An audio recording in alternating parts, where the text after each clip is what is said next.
Et stop, tu roules sur le boulevard BD, cet album est fait pour toi. Les folles aventures de Gibus, tome 2, fantômes et sorcières. Les Puygras sont de retour. Enfin, nous sommes de retour chez eux, dans leur seigneurie, en plein Moyen-Âge, entre Chinon et Loudun.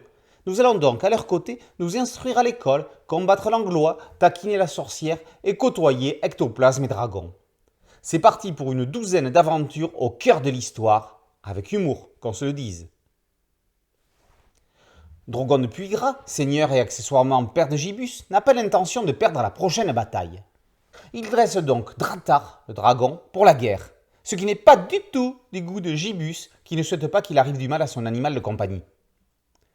L'histoire suivante est étonnamment d'actualité. Il y est question d'uniforme au collège.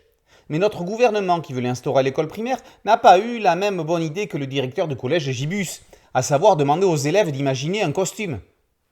Ça aurait été plus fun. Pour pallier au problème de vue de Brunissande, son frère va faire appel à la sorcière Prédestine. Pas sûr qu'elle soit d'un grand secours. Plus efficace sera le fantôme Méheux pour déchiffrer des écritures sur une vieille pierre découverte par Gibus.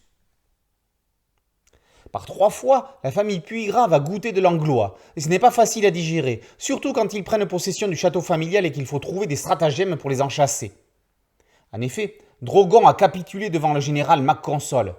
Son chez-moi devient chez lui, aux grandes dames du reste de la famille. Rassurez-vous, ça durera moins longtemps que la guerre de 100 ans. Ils se retrouveront tous à la plage, au camp de vacances Les Cocotiers, pour des joutes qui vont raviver leur rivalité. Les hostilités atteindront leur climax lorsque les Anglois réclameront une rançon aux Puygras contre la libération de Mémé qui se prend pour le chevalier noir depuis qu'elle est tombée sur la tête.